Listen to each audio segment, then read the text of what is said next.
นางอนัตตาวิปัสสนาภาวนาหาหันยอดธรรมอนัตตา2 ชั่วโมงเต็มก่อนนี้นางปฏิบัติกุกรรมในเขาพร้อมกันไว้สาเยตนา3 เจ้าก่อนพุทธังที่พุทธาเจ้านั้นผู้เจมีเฮาคาไว้คาออกสาธุธรรมังที่ธรรมานาตาเจ้านั้นผู้เจมีเฮาคาไว้คาออกสังฆังยาริยาแปดเจ้านั้นผู้เจมีเฮาคาไว้คาออกต่อสืบกาเฮาติเลยดูคันธาเปิงดีพระตราสังขากรอิมาหังอัตตาภาวัง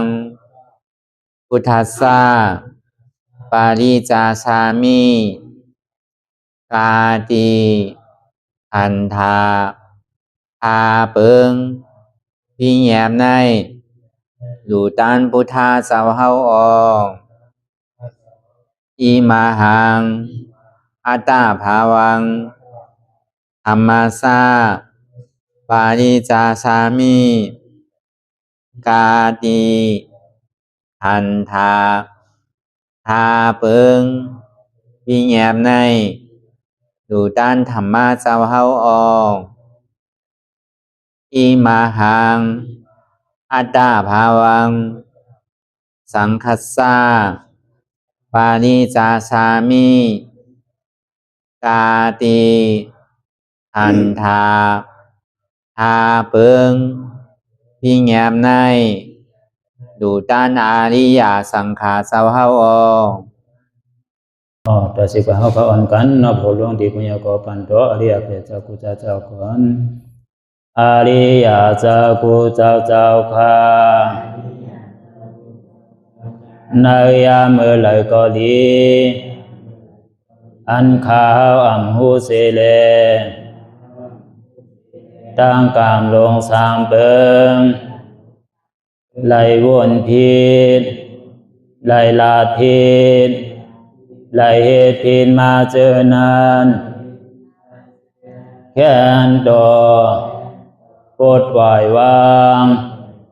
ความบันขาวเขาอย่าให้เป็นอันตรายลงอันเหตุตามาโผนิปานันสกันติคโนมโนกัมมังวสีกัมมังกายกัมมังแสมมุเรวนพิศลาปิตัวเอพิมาติอาริยะเจ้าภูเจ้าสวรรค์พ้นความไม่ถินไม่ใช่นำกองการนั้นขินในยามในจึงข้าวก็บินเสียสมมาเขาปวุนทีวิสิตาธรรมะตังโดอาริยะเจ้าเขาภูเจ้าสวรรค์พ้นความไม่ถินไม่ใช่นำกองการนั้นขินในยามในจึงสังวาเจ้าเขาภูเจ้าภูบายกิเขาภูก็ภูคนแสมมุเรวนพิศลาปิตัวเอพิมาติตนตัวสาวตั้งหลังนั่นในสังพยามโยนั่นในสังในก็ภูสังเป็นอันตรายเหตุมรรคผลนิพพานเจ้าไหวใส่ให้ทัศนานสีภาวตระปันยาได้เป็นอันตรายให้จำมาผลนิพพานตอนนี้กว่าวันตามเมื่อตาเฮจงกันอาหันทุกข้าทุกข้าเป็นอนัตตาเยาเดียวอนัตตาตาเปอัตตาที่วิจิกิสาเกลียสานั่นเลยมดสิ่งเก่งหายกว่าในภาวะสัตว์ในอังแผงมันคือเลยห้าไหวผลยันห้าขามปุยนิพพานก็เย็นขันภัยสกรรมหลวยตาเนาะสาธุลายการนำอนัตตาวิปัสสนาภาวนาหาหันยอดทำอนัตตาในไหนอันดังสุดในก็คือเอานางขาไก่กุดขากวาทับต่างขาไส้ก็ไรอย่างนั้นขาไส้ทับต่างขากวาก็ไรมือสองขอนต่างตับว่าอย่างไหนว่าตัวเขาซื้ออย่าไปเคียงหนาอย่าไปหย่อนย่านพอเคียงก้นตีหนาเนี่ยมันตีกันตีสันย่อก็ใครห้องใครให้ก็ในพอหย่อนย่านก้นตีหนาเนี่ยมันจังให้ถือเขารับเขานอนจังที่ว่ามัชฌิมาปฏิปทาอันมานั้นตัวเคียงก็ใจเคียง ตัวหย่อนย่านก็ใส่หย่อนย่านก็อ่ำเค็มอ่ำย่านก็อยู่กลางๆก็อย่างในที่เขาลาหูเนอเปิดหูยานปิญญาทอมือเข้าใจหลีเอาอิดจ้างตื้อกำน้ำรับตาเนอเปิดยานปิญญาบอกว่าคือเขารับตาอย่าไปมึนตาอยากโดยขันธาที่โกต่อไปติ้มที่อันมันพูดปอกเกิดขึ้นเป็นมานั่นอันไรเสียนั้นในที่มันพูดปอกเกิดขึ้นเป็นมานั่นคือเขาหมอปลดปล่อยภาวะเป็นอนัตตาอันที่มันพูดปอกเกิดขึ้นเป็นมาอัมวาตั้งหลอกในตั้งในมันเป็นอัตตาที่ทางสร้างปองเสียงก็ว่ามันเป็นปีหยาบ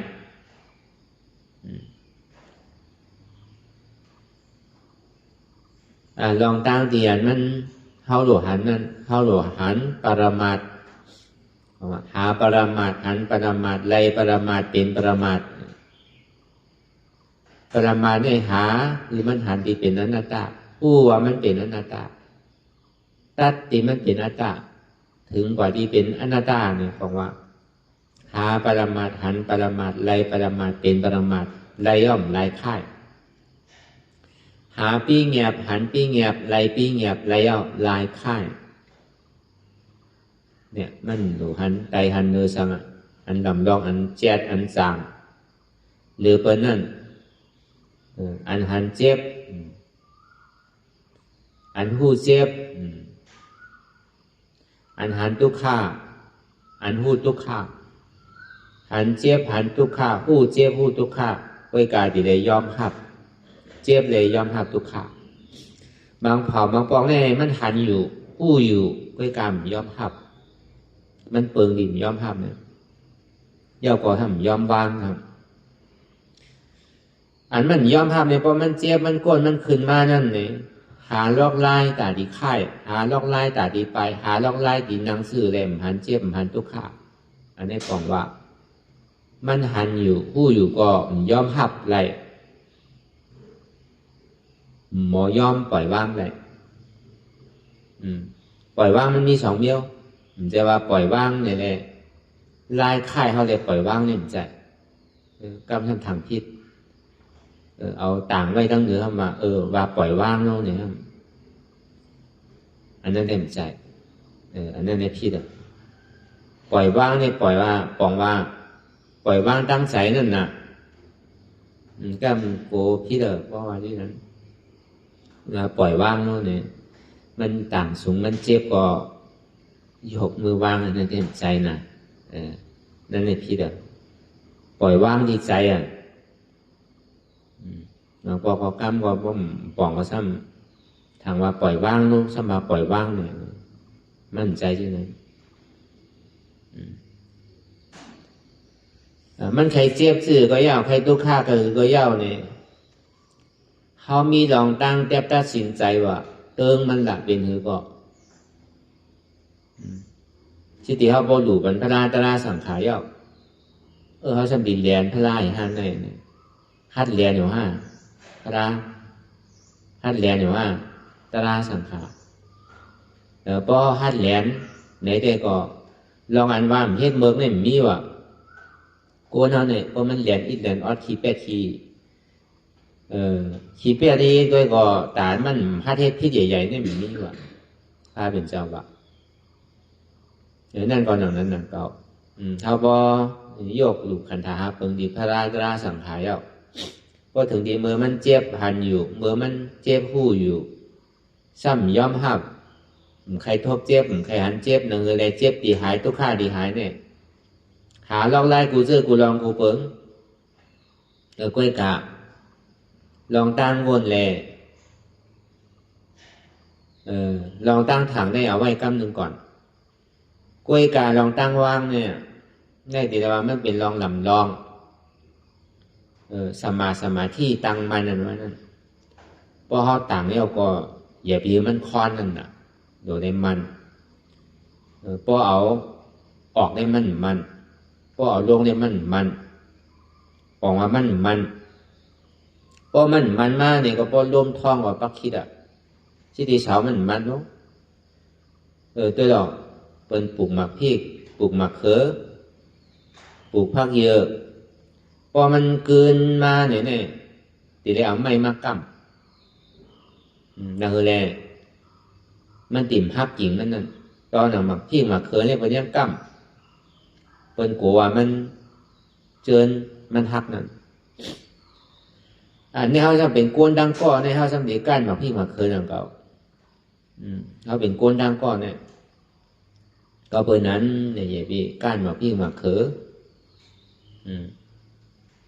หันอยู่หู้อยู่อันดำดองมันในเปิงลงนั้นนางรับตาหายหันก็บอดผู้ก็เงอตึงบอดตึงเงอตึงโหนกตึงตือตึงตันเนี่ยบอกว่านางอยู่ซ้ำว่ำหันสังนางอยู่ซ้ำว่ำหันสังอันนี้บอกว่าบอดตันเงอเนี่ยเป็นเรียวกันหมดสิตีมันนังตะลาเนี่ยโลมันหันสังมันหันเจี๊ยบแค่เนี่ยอันนั่นน่ะมันโดหันเจี๊ยบนั่นน่ะอันเจี๊ยบอันหู้เจี๊ยบหันเจี๊ยบนั่นน่ะมันเป็นทุกข้าเดี๋ยวเฮ็ดชื่อล่ะถามว่ายิงเพื่อนยิงหนึ่งตีซักษาแค่นหนาจังว่าเพราะว่ามันหนาได้ก่อนดีเฮ็ดตัวเองกว่าที่ละอย่างมีใกล้เพื่อนใกล้หนึ่งการบ่ยาวเพื่อนกว่าเพื่อนมาหนึ่งกว่าหนึ่งไม้ก็ใจนี่ปิวนะเพราะเพิ่นมันหันเจ็บเมื่อเขาสื่อข้าวตั้งไปกว่านี่ย่ำไปฮอดเนี่ยเขาพอรวมมันมันสับดีกว่าฮอดมือไหนจำขึ้นเตะจ้าใหม่ขึ้นแค่น่ะเพราะดีเตะจ้าใหม่เนี่ยเปิ้นพายมาถึงกลางมันอะไรเปิ้นติ่มปอกขึ้นหนังเขาพอเปิ้นปอกขึ้นเนี่ยก็เปิ้นดีเอาพูดตรงน้ำมันก็ใครปอกก็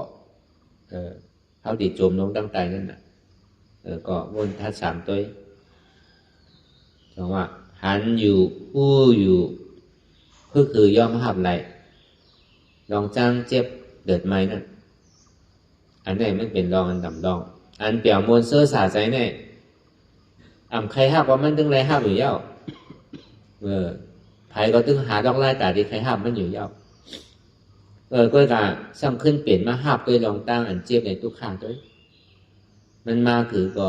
ผมโจมหับตอนนั้นตัวโจมเสื่อๆเลยหับตอนนั้นตัวก็เบอร์ทางไหนเขาใครเตนซื้อเขาใครบีซื้อเขาใครกวาดทั้งหลายก็มันก็ตึงดีมากนิดเดียวใครหับก็กาดีได้หับใครทั่วก็กาดีได้ทั่วในเมืองใครหับอะไรหับอยู่ใครทั่วก็ทั่วบอกซ้ำดีได้เฮ็ดถือกากาดีได้เฮ็ดหู้อยู่จอมมันเงยหนังเก่าแล้วมันเปิงดียอมหับว่ามันยอมหับอะไรป้อหับอะไรก็เป็นอัตตาหนึ่งป้อหับอะไรก็เป็นอนัตตาหนึ่งหันอยู่หู้อยู่หับมันดีเป็นอัตตาหันอยู่หู้อยู่ยอมหับวางอะไรเป็นอนัตตาป้อวางอะไรก็เป็นอัตตากันว่างอะไรได้เป็นอัตตาเป็นหือหลักว่ามันเจียวห้าวย่างเกิดขึ้นมาที่ยาวเนี่ยหาดอกลายใครหนึ่งใครเพื่อนหาดอกลายใครวางหาดอกลายนั่นแหละติ่มหันเจ็บหันทุกข้างเนี่ยหากูเจอกูลองเนี่ยปองว่ามันภาพหันอยู่หู้อยู่ภาพป้อมภาพบ้างอะไรเนี่ยก็เป็นอัตตาพอยอมภาพอะไรเนี่ยก็ว่างอะไรเนี่ยก็เป็นสังเป็นอนัตตาแล้วมันมาเปิงที่ไหนแค่จังหวะในกลางเกเตียนเท่าสืบข้าวตั้งก่อนเนี่ยล่องไล่อันเท่าวางนั่งไว้นั่นขากว่าต่างขาซ้ายก็นี้ขาซ้ายต่างขาขวาก็นี้อันนี้คือมันหมันไว้ในกลางเกตเส้นตั้งเนี่ยมันมีคอทำนำหนักมันมีอันหยอกอันยาเก้านำหนักมันใครมีสื่อก็เยอะเข้ามันใจทางแฮนเคิร์เนี่ยเต็มโทนเนี่ยก็เหมือนนั่งเข้าออกตับซึกไหนก็เข้าทางแฮมทางแฮนเคิร์นั่นน่ะเต็มโทนเนี่ยมันมาลองไหลได้ไหนก็พันตกติ๊กมาลองไหลได้ไหนก็ยิ่งแปดติ๊กมันต่างหนึ่งไรหนังเก่า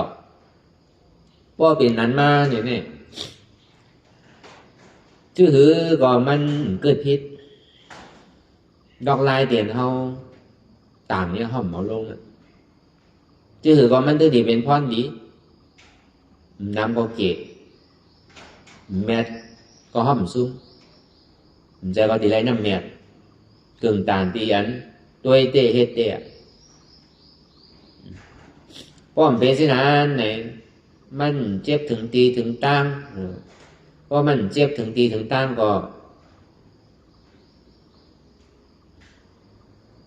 chép của mình hài lại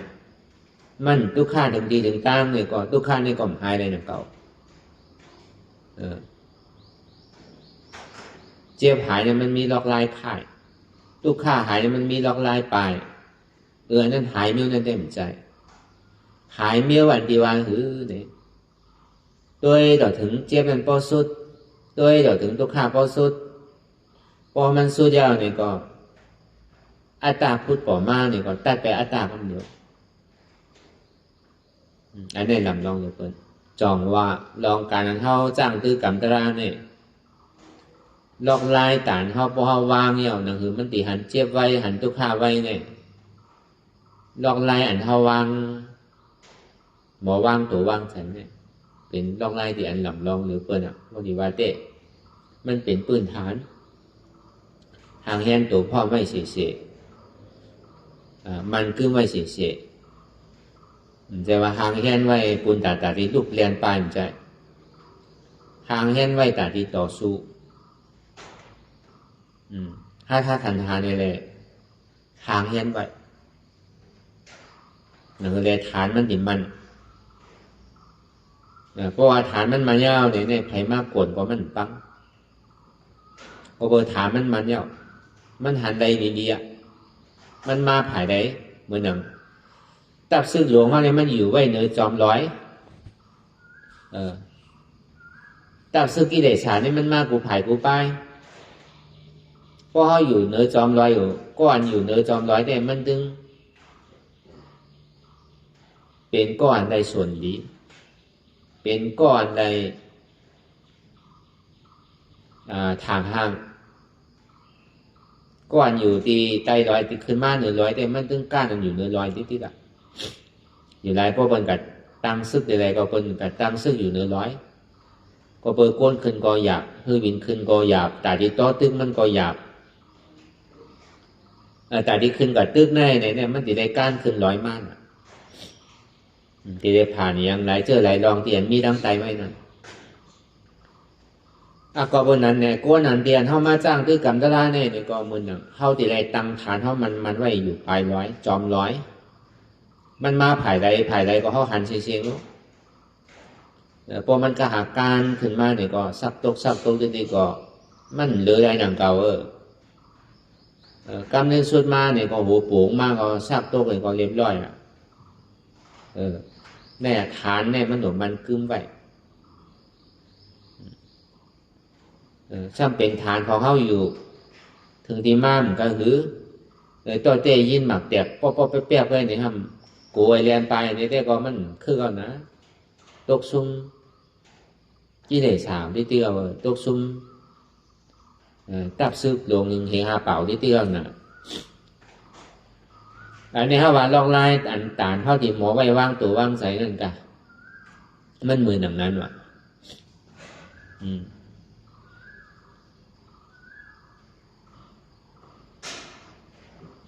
ก้อนเป็นผู้ฮันเอผู้หู้นั่นมันมือหนังนั้นว่ะ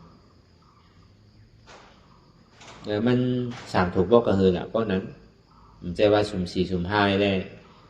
เข้าเถินเข้าป่าเข้าลุกเข้าคุ้มติ๊กมั่นใจน่ะอันเฮา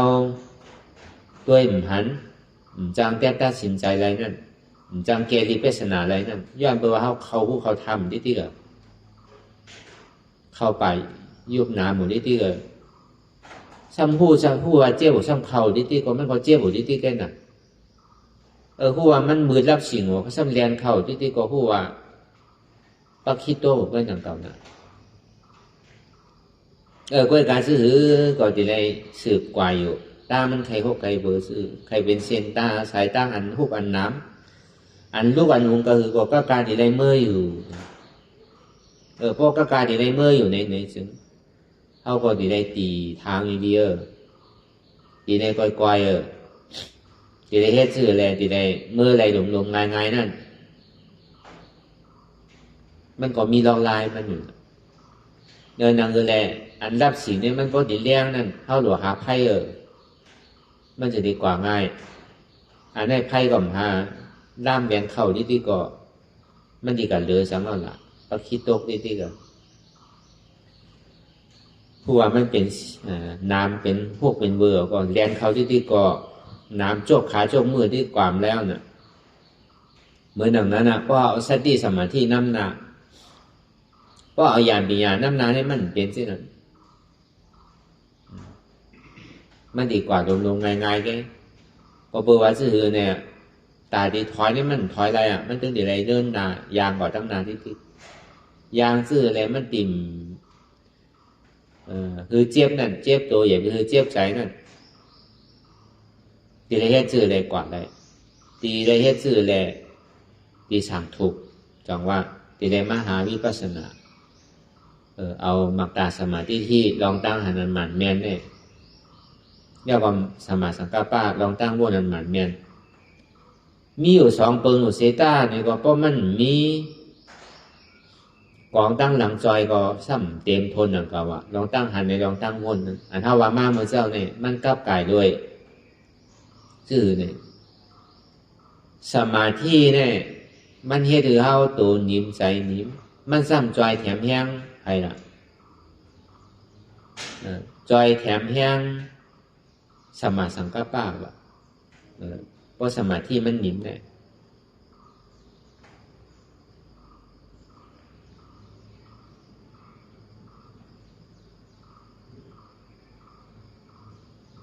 มันจอยแถมแห้งสมาธิที่ลองตั้งหันหมันแม่นว่ะเพราะมันดึงสั่นค้อนเนี่ยอันนี้ก็รีวนตัวยีๆนั่นเก่า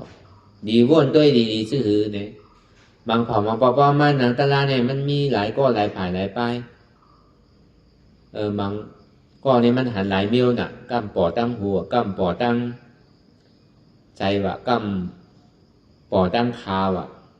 แลนกว่ากูตีกูตั้งที่เอาอันใดก็หู้อันนั้นมันเป็นสังอ่ะก็เบอร์ว่าสมาธิมันดองตั้งไว้ว่างตัวว่างใจมันกลุ่มกระสันค้อนอยู่ที่นั่นน่ะเพราะมันเจ็บมากก็เปิดว่ามันมีลองตั้งสันค้อนไว้อยู่ที่แหลมนั้นก็เจ็บมันปอ5ใช่ไหมมันมี2 เปิดบางก็สันค้อนก็ซ้ำเป็นอยู่ก็เป็นเนี่ยก็เปิดซ้ำละแห้งเจ็บมันปอได้นังมันไปสูงเนี่ยมันเป็นก็กับพอลายหนังมันสูงเลี้ยวเนี่ยมันจังตึกหันอยู่เนี่ยได้บอกว่ามันเจ็บอยู่เนี่ยก็มันซ้ำค้อนนั่นน่ะกำบิดซ้ายกำบิดกว่ากำบิดตั้งหน้ากำป่องตั้งหลังมันเหมือนเธอละพอเปลี่ยนเสื่อนั้นมาเนี่ยลองตั้งหันนี่มันใครพิษเปิงไปนะมันหันลีเลี้ยวกำกับหันไตหันเนื้อกำกับหันก้อนนั้นแน่กำกับหันก้อนนั้นเนี่ยได้บอกว่าตั้งหันพิษเพราะว่ามีสัตว์ที่เพราะว่ามันหนีอยู่ในมันดึงหันพิษตามันดินนิ่มเนี่ยหันพิษนั่นหันนั้นเจี๊ยบอันแก้นั่นทุกข้านั่นน่ะ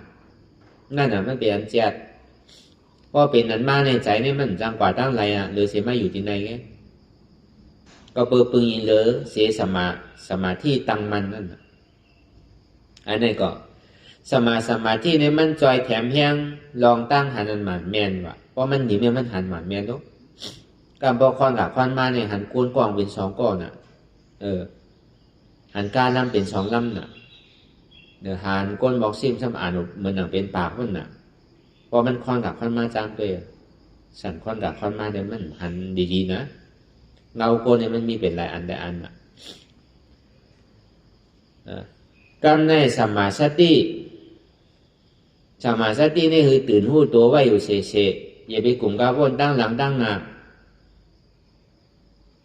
เหตุการณ์อะไรก็เข้าใจการนั้นปองใจการนั้นอันนี้มันเป็นสมาสติเนี่ยมันซ้ำจอยแถมแห้งสมาสังกัปปะว่ะดองตั้งวนอันหมันแม่นว่ะสมาสังกัปปะนี่มันเหมือนกับผ้ามิดว่ะมีผ้ามิดในมือเขาสมาสังกัปปะเนี่ยมันเป็นเครื่องตัดมันใจก็มีกองเนี่ย มีพามิตรเนี่ยเดี๋ยวสังสมาธิที่ในเหมือนหนังมันเอามาวางไว้สองหน้าเขาวะเหมือนหนังเอาเมี้ยวไหลเหมือนเขาดิพันพื้นอย่างเอาพื้นมาวางไว้สองหน้าวะเขาดิพันหมากไม้เนี่ยก็เอาหมากไม้มาวางไว้ตั้งหน้าเขาเนี่ยเอาแกงเนี่ยเอาหมากไม้เนี่ยเอาพื้นเนี่ยมาวางไว้สองหน้าเนี่ยสมาสติเนี่ยเพราะว่ามันมาวางสองหน้าเนี่ยเพราะเขาพันในจ่องมันเตอร์ว่าเนี่ยเตอร์กันของมันอยู่สองหน้าเขาเนี่ยถ้ามีเท่ามีเดียวต้องหันเดียวก็สักพักเนี่ยก็เตอร์กำไหนกำนั้นมันตึงพินเปิงบอกว่าอย่างนั้นว่าแห้งสมาสติเนี่ย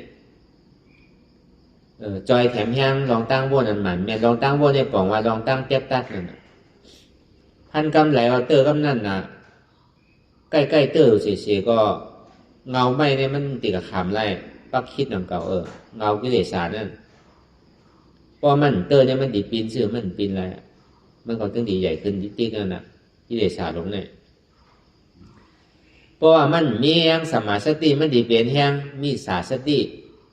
มีสาสตินี่บอกว่าละวนกว่าตั้งหน้ากับวนกว่าตั้งหลังทีเดียวมันพออยู่สองหน้านี่มันซ้ำตัวกลุ่มกาวนลองตั้งหลังเอามาเป็นตั้งทุกข้าวที่กลุ่มกาวนลองตั้งนาเดียเนี่ยไปถึงนั่นเอามาเปี่ยวมูลเสื้อสาใจอยู่ที่กำพยาก็ซ้ำวนช่างอยู่เปิงมันเป็นชื่อละก็เป็นนั้นเหมือนหนังโห่หับตับไว้วะดองวนตั้งนานนั่นโห่สูงอะไรหับไว้วะแต่บนสว่ามือเหลียวเนี่ยมันมีอันได้อยู่ตั้งนอโคได้เนนวะเขาจะมีพามิตรมีกองวืดมาแลเนี่ยนะมันดีถูกว่ามันถูกนะ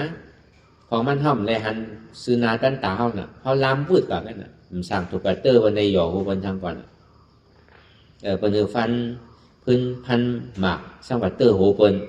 เขาดีในหยอกเปิ้นเป็นรองตั้งทุกข้ายอดมันทำ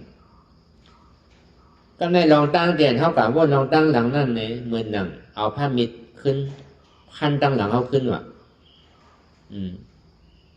ที่ดีคนบอกว่าไว้สองหน้าห้ามพันน่ะเนี่ยห้ามพันเอาตั้งหลังเอาที่น่ะตึงพันเอาตึงเจี๊ยบเอาที่มันจะมีพรดีสังเหมือนดังนั้นว่ะเพราะว่ามีสติเนี่ยเหมือนล่ามสีล่ามหาเลยพันกว่าบ้วนลองตั้งหลังนั่นน่ะเขาว่ะช่ำปล่อยมันบ้วนอยู่ติ๊กๆช่ำมันหน้าตาอยู่ช่ำปล่อยมันบ้วนกว่าตั้งหลังอยู่ติ๊กๆเพราะมีแห่งสติทิ้งอะไรอีกพันอยู่ติ๊กๆหลังเขานั้นก็ตุกข้าวติ๊กๆถามว่ามันดีหายทำคานใจทางตุกข้าทางลองตั้งเท่ากับบ้วนลองตั้งหลังเนี่ยเป็นนั้นว่ะที่ดีมันพอสุดเสียงกว่าเย้าลองตั้งหลังเนี่ยเขาใครเฮ็ดท่าเฮ็ดมือเฮ็ดเริ่มสามารถบอกมันสุดเสียงกว่าเย้ามันมีที่เปลี่ยนสังเอาก็ป้อมใจในเขาดีถามว่ามือตั้งหลังปนมาเนี่ยเขาไรเฮ็ดอันนั้นไว้ไรเฮ็ดอันนาไว้ไรรากุโสไว้เนี่ยมันก็เขาก็เพื่อเขาไรคาปลาคาหอยคาไก่คาสังไว้เนี่ยจะดีว่ามันก็ดีถามใช่ไหมก็เปิดได้เลยมาคือเขาเจ็บอยู่ป้อมพันสังได้เนี่ยจองมาลองตั้งอากุโสเตียนเท่าไรเฮ็ดไว้ตั้งหลังนั่นวนก็ย่อลาดก็ย่อเฮ็ดก็ย่อเนี่ยอย่าไปเอาขึ้นมาวนมาลาดมาเฮ็ดเนี่ยก็เปิดสังก็เปิดมันสุดเซงกว่าย่อเมาขึ้นได้วนเหมือนไหนก็ทุกข้ามเหมือนนั่นแกขานใจเหมือนนั่นแกก็เดี๋ยวเจี๊ยบก็เจี๊ยบอยู่ย่อสมาวลองตั้งเตียนตัวเจ้าเก่าเฮ็ดไว้สมาเจี๊ยบทางเหมือนเอาผ้ามิดพันหลังเจ้าเก่าติ๊กๆนั่นเตยปอกเดี๋ยวก็มีแห้งสติก็ในแห่งสมาวายามาลองตั้งค่าใจหมันแมนลองตั้งค่าใจหมันแมนนี่บอกว่าอธิษฐานนั่นนะเข้านังตะลาเนี่ยในเข้าตั้ง2 ชั่วโมงเนี่ยในเข้าตั้งถือตีเกียรติชุดนั้น2 ชั่วโมงคืนกว่าตั้งนาเดี๋ยวเข้าตีเอนานกว่าที่ไหนลองตั้งให้นานของเขานั่นคือมันถึงเป็นสังมากกว่าเย้าอย่างในการแก่เส้นตั้งเตียนเข้าสื่อกว่าเนี่ยตึงตีนป้อมขึ้นหรือกว่าที่อันนี้เขาว่าสมาวายามะในสมาวายามะสมาสติสมาธิเนี่ยมันอยู่ในจุ่มมันอยู่ในจุ่มสมาธิ อันเท่ามันนั่งเดี๋ยวเนี่ยมันปากัน3 ตัวพวกอันนี้ฐานอันนี้มันยาวนี่ซึ่งดองตั้งอันขึงป้องกันดองตั้งโหนาซึบโหนาตับซึบหลวงเนี่ยมันต้องหางแห้งไว้เสียๆว่าอยู่จอมร้อยมันเนี่ยก็สั่งเปิงเลี้ยวก็มันโดนเลยอยากก็เปิดฐานมันเนี่ยว่ามันแค่มาลอกไหลแค่ไม่ผ่ายใดก็ซับตกที่ก็ตามมันดีเป้เขามันนี้มันนึงกลมลงอย่างลงลานลงปังลงที่อะกำเนิดส่วนมาเนี่ยก็มีภัยแต่ที่เป้ไรหรือถ้าว่าเปิงบ้างมันเนี่ยเป็นอย่างนั้นอย่างจังหวะต้องไล่การตาดีอย่างจอมสินตังตาดีป้นลองตั้งทุกข้าอย่างขันใจเนี่ยตาดีป้นลองตั้งทุกข้าอยากฝึกขันใจเนี่ยพอห้อมผู้ลองมันนุ่มๆเนี่ยมันติ่มป้นได้ปลายคือก็ติ่มป้นได้แดนกว่าตั้งใดเหมือนเงาแดนช่องโคนเท่ากว่ากุฏิเจ็บนั่นก็ปลายเหมือนไรปลายกว่าตั้งใดก็มันดอดลองเจ็บลองทุกข้าเนี่ยเฮ็ดจือก็ตึงติ่มป้นมันก็เปอว่าป้นมันยาวในซ้ำดีเลยเฮ็ดหือด่าป้นนั้นตีใดเฮียนหู้ตาจะอยู่จอมมันไหล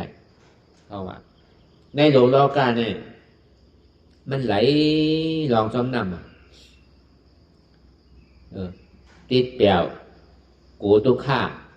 ก็เปี่ยวมัวเซ่อเนี่ยใครก็เจอกันเจอเสียงอันดีเจอทางอันดี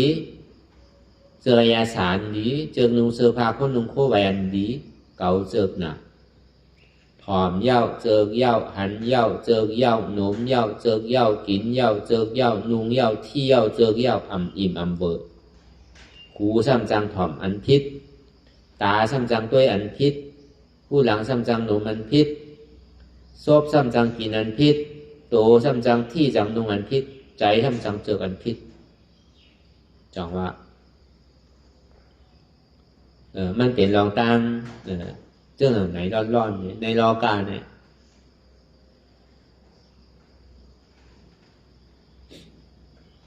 อันเสียงอันดี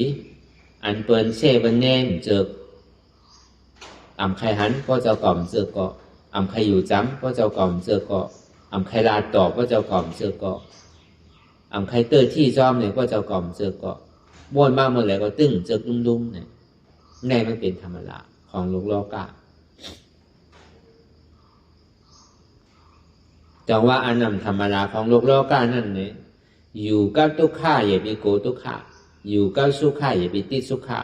ในคำสอนพระราบิณเจ้าเนี่ยสารคัดโลกโลกะสอนสารคัดโลกสอนไหลขึ้นอย่าไปไหลจอมเนี่ยก็เพราะนั้นในดองตั้งโลกโลกะเนี่ยเกิดเย้าเท่าเย้าเป็นเย้าตายมีดองตั้งทมยากันก็ตึงติเลยมีดองตั้งผัดยานกันผัดที่ก็ผัดตายอันนี้ให้ถือน้ำหูน้ำตาวิญญาณสัตว์ทั้งหมดเนี่ยไหลอยู่ขึ้นดื้อน้ำหรือเสียน้ำมหาสมุทรลาก่อนน้ำตาเตียนเท่าไหลย้อนนั้นเท่าไหลทบยากันได้ไหลย้อนได้ผ่านยานกันนั่นหูกระหือน้ำตาเตียนเท่าไหลอันที่เท่าไหลรู้ไหลตายเตียนเป็นในคาไหลยามเท่านั้นที่ได้ปัดข้อถือข้อนั่นล้ำเดือเสนำมหาสมุทรละแต่พวกที่ว่าลองเบิกอันเท่าไรเฮ็ดไว้นั่น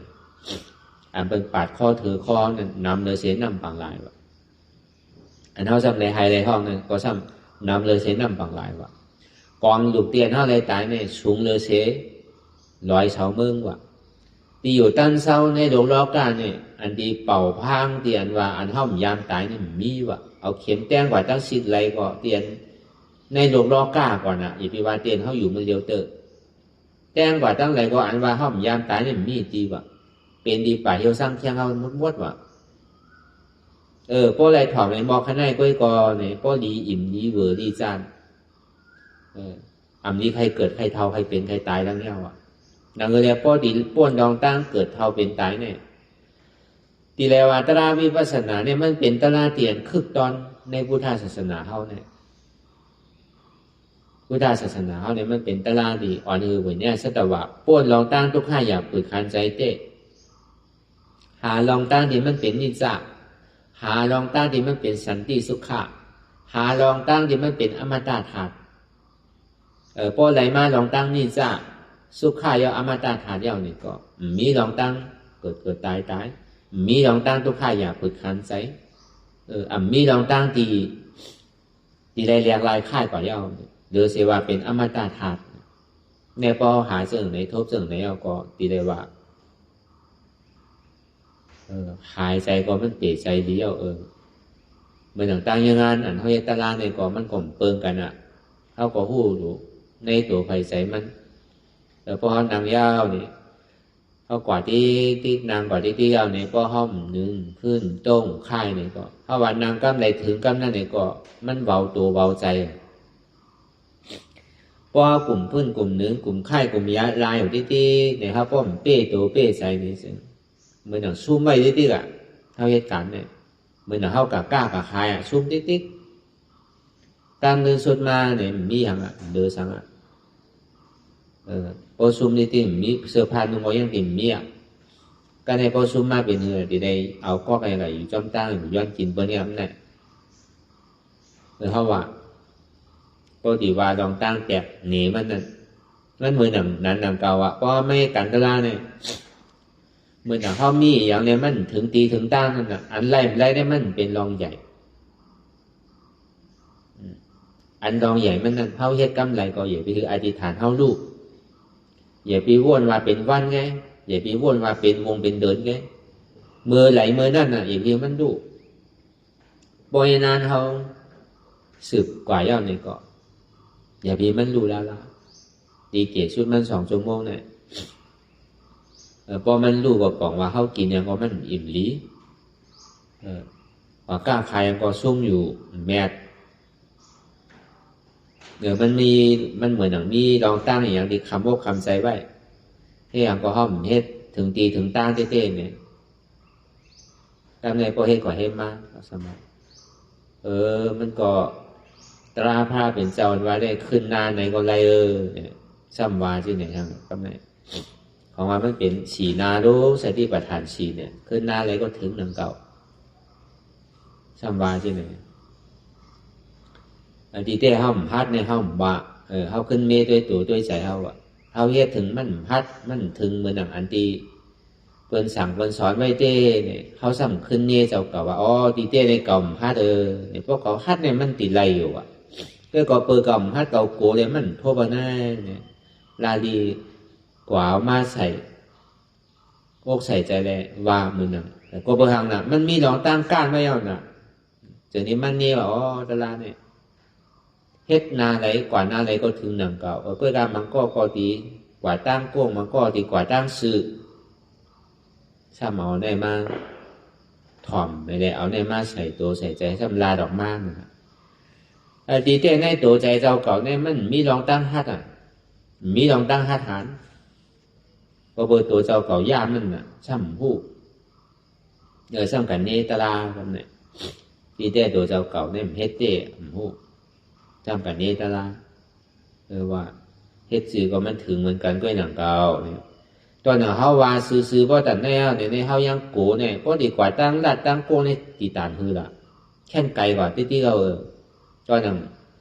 ใครซื้อว่าซื้อกว่าซื้อเนี่ยไงซื้อก็เนี่ยเขายังเป้ตัวเป้ใส่อะไรเนี่ยเลยเขาสำดีกับเอ็นานขึ้นนาอะไรแทนเขาดีเอ็นานกับโก้งกว่าเส้นตั้งอะไรแทน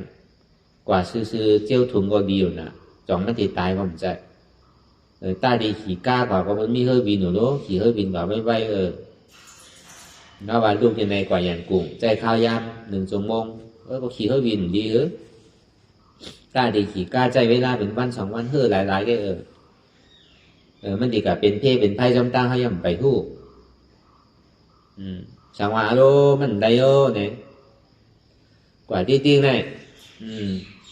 ขี่เฮอร์บินเนี่ยมันเดือใจนะเนี่ย มันก็วนเอาอย่างมาเป็นสังเมก้าของนั่นเลยเขาปกติเป็นแห้งใสกล้าเป็นเจ้าว่าการมีปัสนาในเนี่ยว่าสังวาเขาเลยถ่อมในยินวันเหมือนในกล้วยเกาะคัดใจที่มันไหลตึงขึ้นว่ะอย่าไปตั้งป้นมือฟูกว่ะลองตั้งตายในสุอย่าไปกลัวว่ะพอมันใครตายเนี่ยมันไวหน่ะว่ะเด็กๆก็ตายหนุ่มๆก็ตายเท่าๆก็ตาย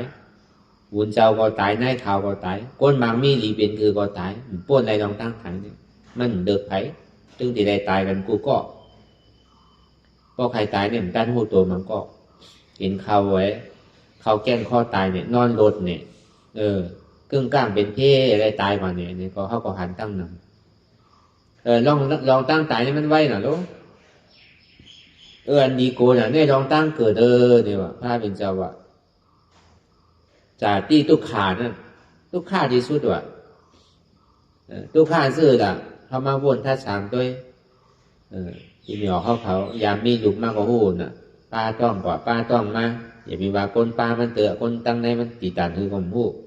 ก้นป้ามันก็กินสังเต้ๆก่อนได้เมี่ยวขยะเพราะผมเลยกินเนี่ยคานใจหนาวอ่ะเดี๋ยวเขาวันลองตั้งหันเสื่องไหนเนี่ยอันก้นอยู่ในต้องเนี่ยตีตันคือผมหูลองตั้งคานใจเนี่ยในข้าวตั้งหูเกาเหลืองชิบเหลืองลุ่มๆเนี่ยซ้ำนอนโคตรป่วยก็ตรงนั้นจะวันนั่งเหมือนเขา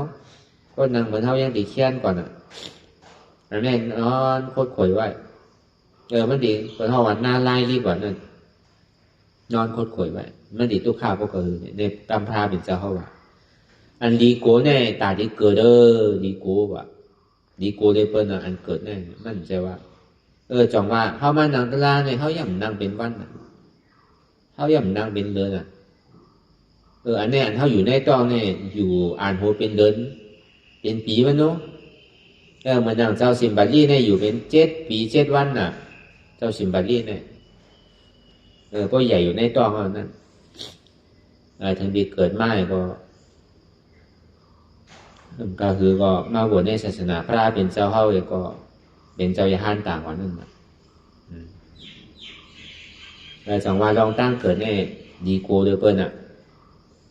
จังว่าเฮามาหนังตะลาเนี่ยอัมโลโกะมันซื้อเลยในก็มันมีอย่างทำว่าเฮากลุ่มกาโกงมาเนี่ยมันถึงเมื่อไหร่อายุอาซาเฮากูก็เนี่ยก็จำครึ่งกันมากกูก็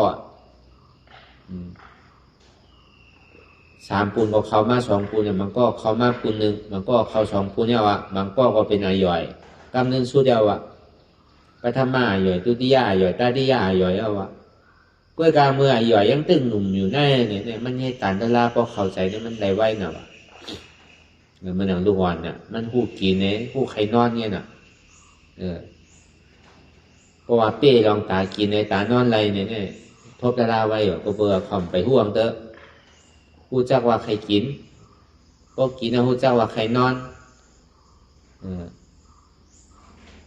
เพราะว่าอยู่หลายถ้ามันนอนอย่างเก่าเพราะมันนางตะลามนอนกันนั่นนะก็อยู่กันนั่นหยอกกันนั่นน่ะดูก่อนก็อยู่หลายๆนางตะลามหยอกกันโคกันยังไม่เป็นท่งจำดูก่อนก็เราประมาณนางตะลามเงาลับเนี่ยมันเป็นท่งจำเขาสังว่าเขาเป้ลองตั้งหยอกกันเขาเป้ลองตั้งเงาลับเขาเป้ลองตั้งกินใดในซึ่ง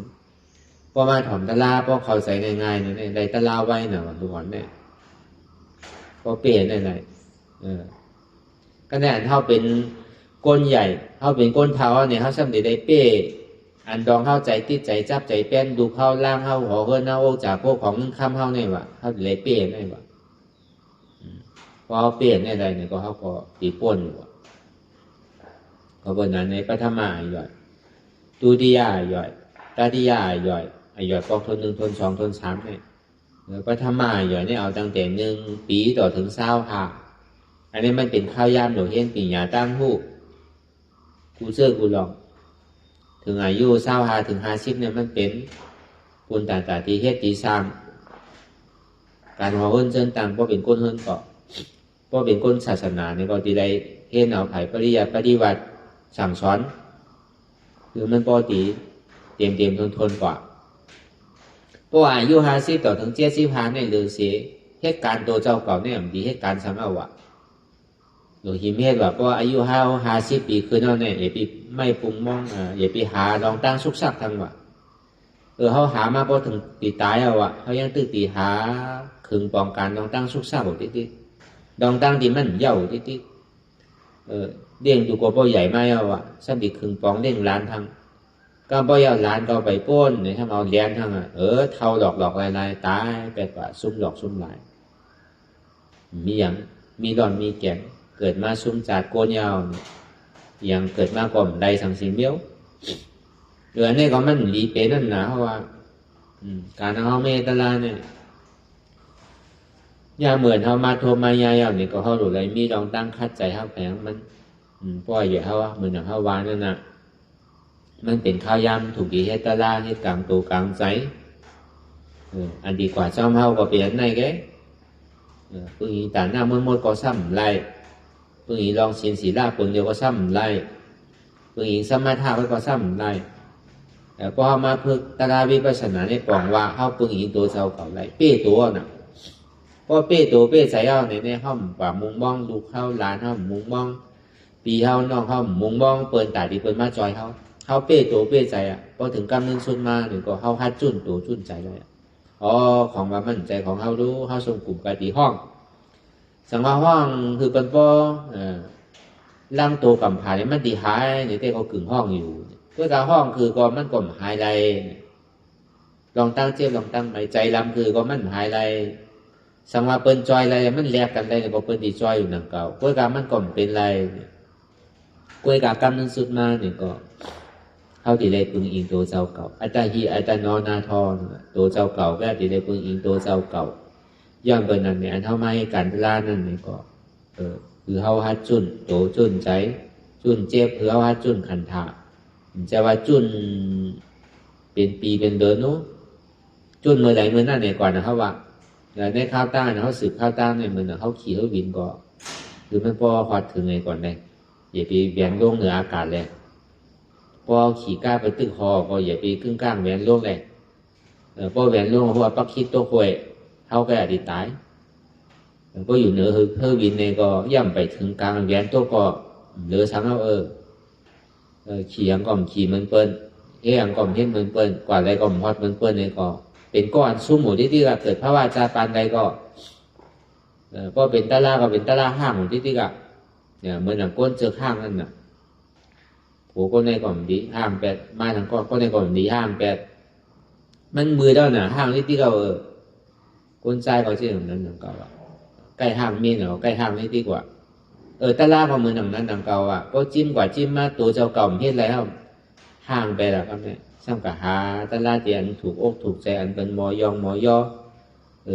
ปันจบปันลาได้สังปันกู้โสคืออะไรเป็นก้นดีทีดีคืออะไรเป็นก้นดีทีแมทคืออะไรมากไรผูไว้เนี่ยซ้ำเจอที่ไหนนู้นก็เอาเงินเสื้อนี่มันติ่งง่ายนั่นนะเขาถามว่าหนึ่งนั้นน่ะมันซื้ออะไรนั่นน่ะพอตะลาเต้ได้มันดีไรให้เราเนี่ยมันปันนั้นไรน่ะพอปันไรได้พระเป็นเจ้าเขาปันเขาโมดเอาเข้ามาข้างไว้เช่นไหนก็เปิดปันไรเขาจะนี้ข้างไว้อยู่เช่นไหนมันปันไรตีไรให้เราส่วนนี้ไรอันนี้คือเขาก็ป่องแจงเรื่องใจอย่าไปใครง่ายคนเขาเนี่ยเขาอยากไว้มือหูดูเนี่ยไหว้มาในเขาดีชาเพราะเขาตุกข้าไว้ยังตึงมือหนุ่มมือกำเนี่ยก็เท้ามาในเขาดีเปียวตาลาเนี่ยก็เฮ็ดไว้มืออันห้อมไปเท่าไปเป็นไปตายเนี่ยก็ถึงมือเขาเท้าเขาเป็นเขาตายมาเนี่ยมันดีเป็นท่อนดีตาเขาดีเลยหมอไว้ว่างใส่มันก็เป็นอย่างนั้นนั่นก็เป็นนั้นเนี่ยก็คือเขาเอาหยานปียาววนยาวข้าวยามหึงอย่าปีว่าไพ่ป้นอย่าปีว่าเทิงป้นเตียนเฮาหันเตียนเฮาวนเตียนเฮาวนเฮาหันนั่นถึงเพ่งเป็นกันวนต่อถึงเจี๊ยบนั่นพอสุดกว่าวนต่อถึงตุกขานั้นพอสุดกว่าตัดต่อถึงอัตตานั้นพอตกพูดขาดกว่าอันใดที่มันพูดบอกเกิดขึ้นเป็นมานั่นคือเฮาก็หมอวนวางแตบตัดเป็นอนัตตาสัพพอไหลเนี่ย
ลองตั้งอันเป็นอยู่กุเซอกุยา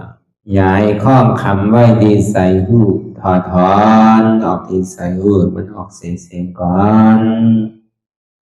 สภาวะอะไรก็ดีลองตั้งอะไรก็ดีอันเกิดขึ้นมาที่อยู่ตัวที่ใส่ที่เจี๊ยบสนั่นถอดถอนออกที่ใส่หูมันออกเสียงสภาวะยุทธาสีเปิงสนั่นเจ็บเทียนโต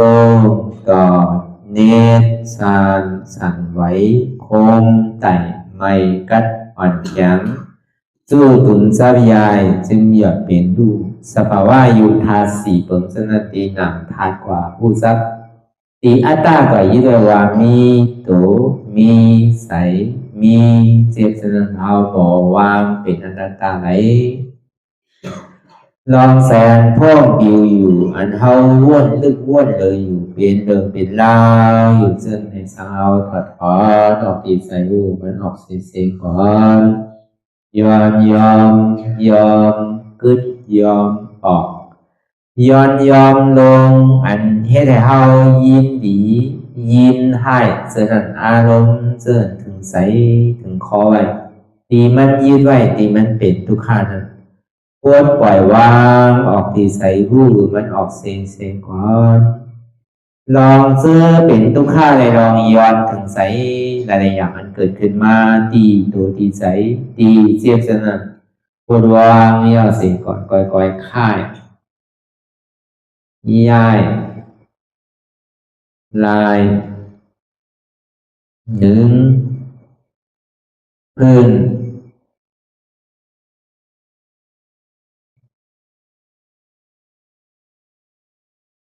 พยายามไหนก่อยเปิดตาลืมตาลอยได้เป็นการปฏิบัติธรรมโคตรอายธรรมอันเกิดขึ้นที่โตที่ใส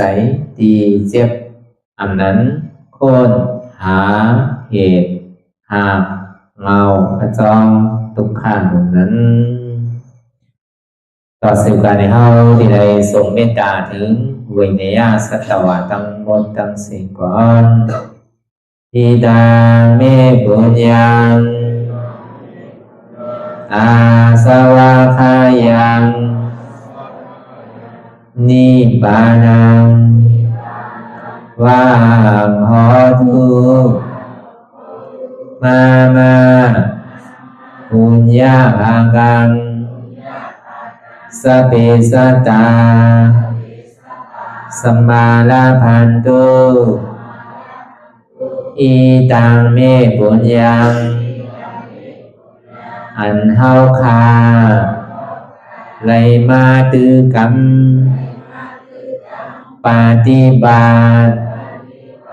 วิปัสสนาภาวนา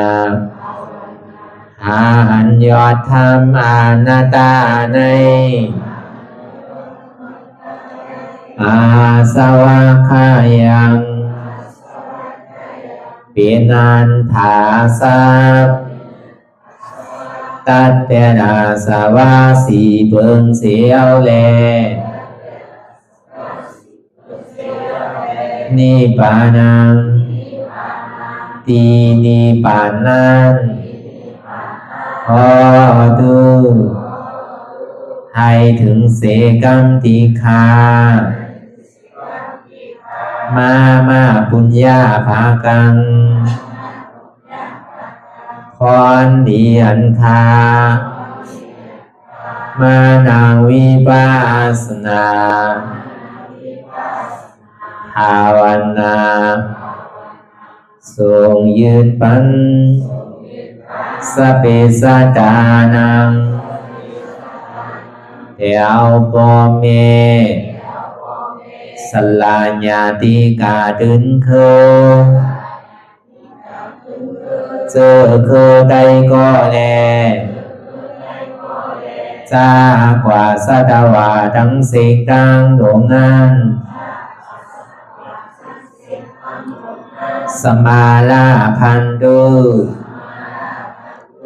อะไรพรดีนำกันตั้งเฮาคา ตังสิงสกรรมติคาโนสาธุสาธุสาธุ แต่สิกว่าเขาก็อ่อนกันนับหัวหลวงที่คุณยาก็ปันโตอริยเพียเจ้ากูเจ้าก่อนอริยเจ้ากูเจ้าค่ะในยามเมื่อไหร่ก็ดีอันข้าวอ่ำหูเสเลตั้งกามลงสามเปิงไหลวนพิษไหลลาดพิษไหลเหตุพิษมาเจอนานแค้นดอกปดไหววางความบันขาวเขาอย่าให้เป็นอันตรายลงอันเหตุตามาโผนิปานันสกันติคโนมโนกัมมังวสีกัมมังกายกัมมังแสมมุเรวนพิศลาปิตัวเอพิมาติอาริยะเจ้าภูเจ้าสวรรค์พ้นความเมตินเมสายนำกองการนั้นขินนิยามในจึงข้าวก็บินเสียสมาเขาปวุนทีวิสิตาธรรมะตังโดอาริยะเจ้าเขาภูเจ้าสวรรค์พ้นความเมตินเมสายนำกองการนั้นขินนิยามในจึงสังวาเจ้าเขาภูเจ้าภูปายกิเขาภูก็ภูคนแสมมุเรวนพิศลาปิตัวเอพิมาติตนตัวสาวตั้งหลังนั่นในสังพยามโยนั่นในสังในก็ภูสังเป็นอันตรายเหตุมาผลนิพพานเจ้าไหวใส่ให้ทัศนานสีภาวตระปันยาได้เป็นอันตรายให้จำมาผลนิพพานตอนนี้กว่าวันตามเมื่อตาเฮอจงกันหาหันทุกข้าทุกข้าเป็นอนัตตาเยาวเดียวอนัตตาตาเปอัตตาติวิจิกิจสักเรียสันนั่นเลยมดสิ่งเก่งหายกว่าในภาวะสัตว์ในอังแผงมันคือเลยห้าไหวผลยันห้าขามปุยนิพพานก็เย็นขันภัยสกรรมรวยตาเนาะสาธุสาธุ